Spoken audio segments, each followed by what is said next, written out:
tignan naman natin yung tatlong leader na kung saan hindi sumusunod at sumasalungat sa international law, magkakasama sa parada. Panakot yun eh. Sa akin, panakot yun. Lalo-lalo na sa maliliit na bansa. We are not tangled in a power struggle. Yan propaganda ng China. Yan ginagamit nila upang huwag tayong tumayo kasama ng ating mga kaalyado na tutulan ang ginagawa nila sa West Philippine Sea at ang pagsakop nila sa 9-dash line. Yan ay gaslighting sa atin. On the other hand, yung One China policy nila, ginagamit nila tayo sa away nila sa Taiwan.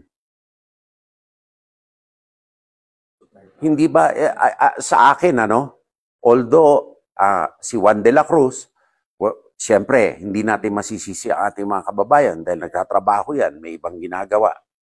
Ngunit, ilagay po natin sa likod ng isip natin na merong gustong manakop sa atin na gutom dahil gusto kunin lahat ng yaman sa ilalim ng karagatan.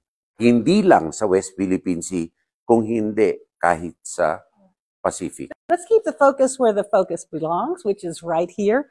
And the Allied victory took place, the surrender document took place here, right in this very room. And it's a victory for the Allied forces and also a demonstration of the indomitable spirit of the Philippine people who really worked hard throughout the period to contest the Japanese invasion and to make sure that the Allied victory prevailed to preserve our freedom. So when you think of freedom of expression, when you think of freedom of the press, when you think of democracy, when you think of all those freedoms that we enjoy today, we think of the Philippines and we think of the United States and not about any third countries here in the region. Right.